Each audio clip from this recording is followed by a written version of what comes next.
Hello दोस्तों, राधे राधे। कैसे हैं आप सब? आई होप बहुत बढ़िया होंगे। हाजिर हूँ एक और नई वीडियो के साथ। तो इस वीडियो में हम एमसीक्यूज़ देखेंगे जो प्रीवियस ईयर क्वेश्चन पेपर में आए हुए थे। प्रीवियस ईयर्स के एग्ज़ाम में बहुत सारे जितने भी एग्ज़ाम होते हैं, एम्स के, आरआरबी के, या जितने भी प्रीवियस एग्ज़ाम हुए उनमें आए हुए हैं। ठीक है जी, तो शुरू करते हैं। As per GMP permitted limit of soluble content in water for injection is. ठीक है कि जीएमपी के अकॉर्डिंग, गुड मैन्युफैक्चरिंग प्रैक्टिस के according, permitted limit of soluble content in water for injection is 0.1 ppm। मतलब जो सॉल्युबल कंटेंट होता है water for injection में, उसके मतलब उसकी कितनी लिमिट होनी चाहिए गुड मैन्युफैक्चरिंग प्रैक्टिस के अकॉर्डिंग। ठीक है, 0.1 ppm, 1 ppm, 10 ppm, 0.01 ppm। ppm का मतलब पार्ट्स पर मिलियन। तो ये लखनऊ फार्मासिस्ट इसमें आया हुआ था, कंटेमिनेंट बोर्ड। ठीक है, 5/2/2023। ठीक है, जितने भी प्रीवियस ईयर के क्वेश्चन पेपर होंगे, अगर मेरे को अच्छा रिस्पांस मिलेगा कि मतलब देखने वाले ज़्यादा हैं, ठीक है, मतलब देख रहे हो आप, अच्छा रिस्पांस मिलेगा, तो मैं कोशिश करूंगा कि जितने भी प्रीवियस ईयर के एग्ज़ाम के क्वेश्चंस हैं उनको विद एक्सप्लेनेशन जैसे ये हैं वैसे लाने की कोशिश करूंगा। ठीक है जी, तो ऑप्शन सी इज़ करेक्ट। तो as per GMP permitted limit of soluble content in water for injection is 10 ppm, 10 parts per million. Water जो होता है is most common aqueous vehicle होता है, क्योंकि वाटर जो होता है वो मोस्टली यूज़ होता है फार्मास्यूटिकल प्रिपरेशन में। ठीक है, तो सेवरल टाइप ऑफ वाटर जो होते हैं वो यूज़ होता है प्रिपरेशन में, लाइक नॉन पोर्टेबल वाटर, ठीक है, portable water, purified water for injection, sterile water for injection, bacteriostatic water for injection, sterile water for injection. ठीक है, तो वाटर ऑफ इंजेक्शन मतलब इंपॉर्टेंट है एक। ठीक है, तो water of injection is solvent used in production of parenterals and other preparation where product endotoxin content must be control. ठीक है, एंडोटॉक्सिन कंटेंट को कंट्रोल करने के लिए जो है वो वाटर एज अ सॉल्वेंट जो है यूज़ किया जाता है। ठीक है, water for solvent, sorry, water for injection. ठीक है, वाटर फॉर इंजेक्शन बेसिकली होता है क्या है हमारे पास कि इंजेक्शन, ठीक है, कुछ इंजेक्शन जो होते हैं हमारे पास पाउडर फॉर्म में आते हैं। ठीक है, जैसे पेंटाप्रोजोल का इंजेक्शन आपने देखा होगा, तो वो पाउडर फॉर्म में आता है, तो उसको उसी टाइम पे मिक्स किया जाता है। उसके साथ एक छोटा सा आपने देखा होगा कि एक मतलब एम्प्यूल्स आप बोल सकते हो, एक साथ में आता है। ठीक है, तो उसमें जो है वो जो वाटर फॉर इंजेक्शन दिया होता है उसको हम जो है वो पेंटाप्रोजोल में निकाल के जो है वो ऐड करते हैं, उसको मिक्स करते हैं, उसके बाद जो है वो उसको इंजेक्शन को जो है वो क्या किया जाता है, इंजेक्ट किया जाता है। ठीक है, तो वो वाटर फॉर इंजेक्शन होता है। ठीक है जी, नेक्स्ट क्वेश्चन है which test micro organism is use for most heat sterilization technique. तो अगर आप देखें कि हीट स्टेरिलाइजेशन टेक्निक में कौन सा माइक्रो ऑर्गेनिज्म यूज्ड होता है। ठीक है, तो यहाँ बैसिलस सबटाइटिलिस बोला है, बैसिलस थर्मोफिलस है, बैसिलस थ्रिंजेंसिस है, बैसिलस प्यूपिलई है। तो अकॉर्डिंग टू, देखो मैं बताता हूँ आपको कौन कौन से माइक्रो ऑर्गेनिज्म यूज़ होते हैं। लेकिन यहाँ पे अगर हम देखें, ये भी लखनऊ कंटेमिनेंट बोर्ड में आया हुआ है, तो यहाँ पे अगर देखें तो कमीशन ने जो है ऑप्शन सी को सिलेक्ट किया। ठीक है, जो भी कमीशन आपके आंसर की आती है तो उसने ऑप्शन सी को जो है वो सिलेक्ट किया, इट्स बैसिलस थ्रिंजेंसिस। ठीक है, मोस्ट हीट स्टेरिलाइजेशन टेक्निक के लिए बेसिकली अगर हम देखें तो ड्राई हीट स्टेरिलाइजेशन के लिए हमारे पास कौन सा होता है, बैसिलस सबटाइटलस। ठीक है, बैसिलस स्टीरियोथर्मोफिलस जो होता है वो मॉइस्ट हीट स्टेरिलाइजेशन के लिए होता है। बैसिलस प्यूमिलस जो होता है वो हमारे पास आयनाइजेशन रेडिएशन के लिए होता है।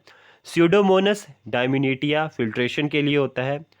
और बैसिलस सबटाइटलिस जो है वो गैसियस स्टेरिलाइजेशन के लिए भी होता है। ठीक है, और बैसिलस सबटाइटलिस आगे लिखा हुआ है यहाँ पे कि 5230 जो है वो रेसिस्टेंट टू माइटिस, अच्छा, मॉइस्ट हीट स्टेरिलाइजेशन। तो शुरू से हम पढ़ते हैं, यहाँ पे ऑप्शन सी जो है करेक्ट दिया गया है कि हीट स्टेरिलाइजेशन टेक्निक के लिए बैसिलस थ्रिंजेंसिस है। ठीक है, स्टेरिलाइजेशन सबको पता है कि रिमूवल ऑफ द, ठीक है, organism from the surface of object. ठीक है, इसमें वेजिटेटिव और स्पोर फॉर्म दोनों आ जाते हैं। स्टेरिलाइजेशन फिजिकल और केमिकल फॉर्म में होती है। फिजिकल में हमारे पास हीट स्टेरिलाइजेशन है जिसमें मॉइस्ट हीट स्टेरिलाइजेशन आती है, और ड्राई हीट स्टेरिलाइजेशन आती है। ठीक है, ड्राई हीट में फिल्ट्रेशन, इरिडेशन, ठीक है, नॉन आयनाइजेशन रेडिएशन और आयनाइजेशन रेडिएशन। ठीक है, sound wave, vibration, fractional sterilization. Chemical अगर स्टेरिलाइजेशन की बात करें हम, ठीक है, ऊपर फिजिकल की थी, केमिकल स्टेरिलाइजेशन की बात करें तो गैसियस और लिक्विड आ जाती है। Moist heat sterilization is one of the best method of sterilization. ठीक है, मॉइस्ट हीट स्टेरिलाइजेशन जो है बेस्ट मेथड है। It is done with the help of an instrument called autoclave. अब ऑटोक्लेव्स की भी लिमिट होती हैं। ठीक है, कि कितने से कितने तक, ठीक है, 121 डिग्री फॉर 30 मिनट्स के लिए, ठीक है। तो जितने जितने अगर आपका टेम्परेचर जैसे ज़्यादा होता जाएगा तो जो आपका जो टाइम है वो कम होता जाता है, ठीक है जी। तो इसमें हमारे पास आता है कि ऑटोक्लेव जो होता है मॉइस्ट हीट स्टरलाइजेशन के लिए यूज़ होता है, ठीक है। तो ऑटोक्लेव जो होता है वर्क होता है on the principle of producing steam under the pressure, thus moist heat sterilization is also known as steam sterilization. इसको स्टीम स्टरलाइजेशन भी बोलते हैं, ठीक है, यहाँ पे स्टेम लिखते हैं, इसको स्टीम स्टरलाइजेशन भी बोलते हैं। Some micro organism resistant to moist heat sterilization के लिए कुछ जो माइक्रो ऑर्गेनिज्म रेसिस्टेंट होते हैं, ठीक है, लाइक बेसिलस सबटाइटलस वेराइटी 5230। एक मैंने आपको बताया था ऊपर बेसिलस स्टीरोथर्मोफिलस, वो भी मॉइस्ट हीट स्टरलाइजेशन के लिए होता है। कोलिस्ट्रीडियम स्पोरोजेंसिस भी मॉइस्ट हीट स्टरलाइजेशन के लिए क्या होता है, रेसिस्टेंट होता है, ठीक है जी।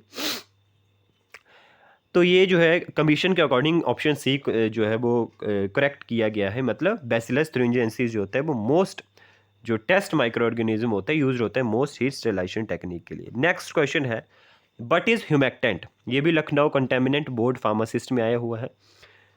But is humectant use to prevent drying of cream, reduce particle density, use to improve humidity या रिड्यूस पार्टिकल साइज।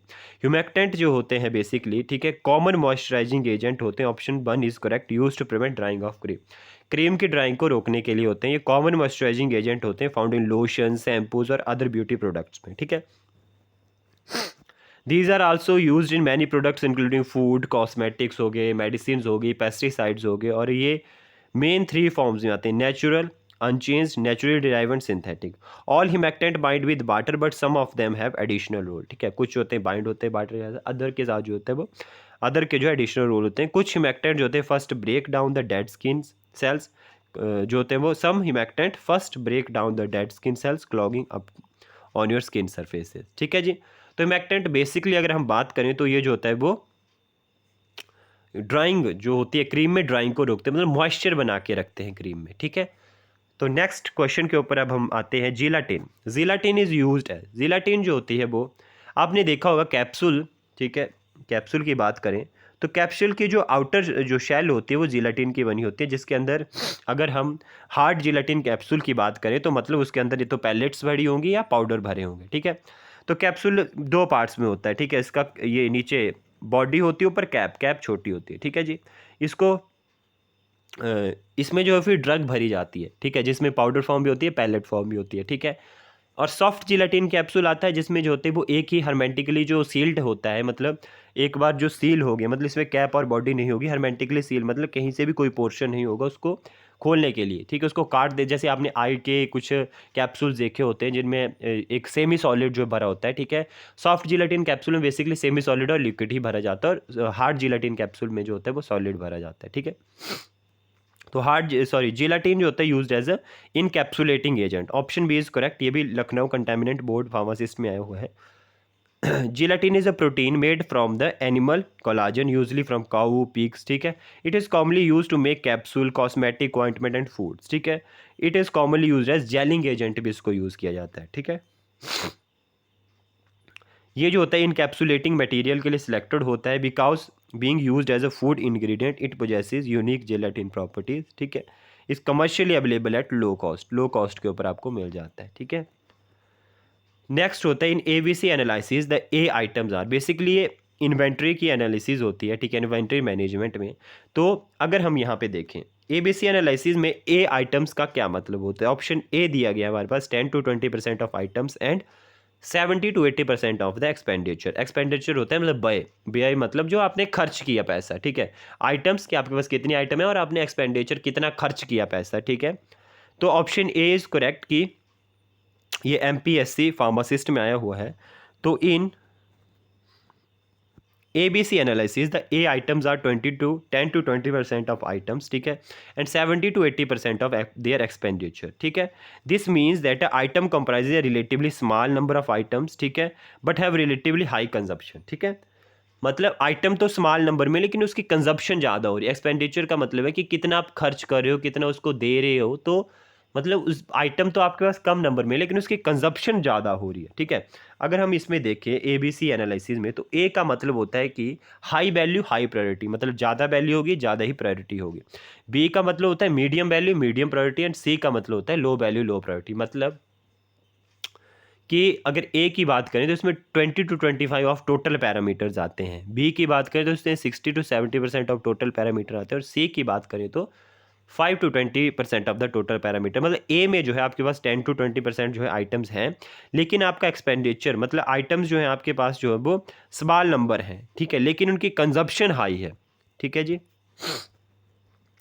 नेक्स्ट आता है is an important inventory control technique that is useful in determining how much to order, ठीक है। ABC analysis जो है इसमें correct आता है आपके पास, यही बताता है आपको कि कितनी आपने जो आइटम्स को जो है वो ऑर्डर करना है, कितनी आपको ज़रूरत है, ठीक है।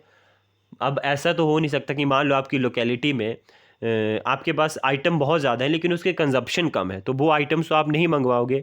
ऐसी आइटम्स हो सकता है जिसकी आपके पास आइटम्स कम हो लेकिन कंजप्शन ज़्यादा हो, वो आइटम्स आप मंगवा सकते हो, ठीक है। तो ABC is an important inventory control technique that is useful in determining how much to order, it classify the inventory item based on the item consumption values, ठीक है।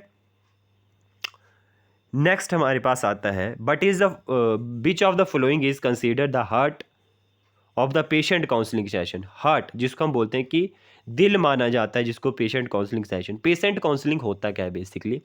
पेशेंट काउंसलिंग का मतलब है कि आपने जो है पेशेंट को काउंसिल करना है, ठीक है। कोई भी पेशेंट को आप, डॉक्टर है प्रिस्क्रिप्शन लिख दे रहा है, उसके ऊपर से दवाइयाँ लिख दी, अब फार्मासिस्ट का रोल है कि वो पेशेंट को बताएगा कि आपने कितनी मेडिसिन लेनी है, कब लेनी है, खाना खाने के बाद लेनी है, खाना खाने से पहले लेनी है, ये सब रोल फार्मासिस्ट का है, ठीक है। और उसको फार्मासिस्ट को एक क्वेश्चन ये भी आया हुआ था सिपाही फार्मासिस्ट एग्ज़ाम में कि पेशेंट को आप कौन सी लैंग्वेज में बात करोगे, उसकी मतलब आप इंग्लिश में बात करोगे पेशेंट से, या आप उसकी एक जो मतलब कोई फ्रेंच लैंग्वेज में या फॉरेन लैंग्वेज, या जो नेटिव वहाँ की लैंग्वेज। तो बेसिकली फार्मासिस्ट का रोल होता है कि अपनी बात को पेशेंट तक पहुँचाना। ज़रूरी नहीं कि आप हिंदी में बात करके ही पहुँचाओगे, जो वहाँ की नेटिव लैंग्वेज अगर वो आपको आती है मच बेटर है, तो आप उसमें जो है पेशेंट को अपनी बात को पहुंचाइए कि हाँ जी आपको ये दवाई ऐसे ऐसे लेनी है। अगर पहाड़ी आती है, जो भी मतलब जो भी, जैसे हिमाचल में पहाड़ी बोलते हैं तो आप पहाड़ी में बोल के समझाइए, क्योंकि बुजुर्गों को आपको पता है हिंदी और इंग्लिश में बहुत दिक्कत होती है, ठीक है। अगर आपको उस जगह की नेटिव लैंग्वेज नहीं आती तो आप कोई ऐसी कॉमन लैंग्वेज यूज़ कीजिए जिससे कि जो पेशेंट है वो अच्छे से बातों को आपकी समझ सके, ठीक है। क्योंकि उसी से कम्युनिकेशन बैरियर्स क्रिएट होते हैं, ठीक है। जो पेशेंट की जो कंप्लाइंसीज होती हैं, ठीक है, नॉन कंप्लाइंसीज होती हैं, ठीक है, जो रैशनल यूज़ ऑफ मेडिसिन नहीं यूज़ कर पाता है पेशेंट, वो सब कुछ जो होता है वो इसी से काउज होता है, ठीक है। तो बेसिकली क्या मतलब पेशेंट काउंसलिंग का दिल क्या है? Preparation of the session, opening of session, counselling content. तो काउंसलिंग करने का काउंसलिंग कंटेंट जो मैंने आपको बताया वो इंपॉर्टेंट होता है काउंसलिंग में। During this step it has been explain to the patient by pharmacist about his or her medication, कैसे लेनी है, कब लेनी है, रात को लेनी है, सुबह। पेशेंट थोड़ा ना प्रिस्क्रिप्शन पड़ेगा कि OD है BD है, ठीक है। तो ये सब कुछ फार्मासिस्ट का रोल होता है काउंसलिंग के थ्रू, ठीक है।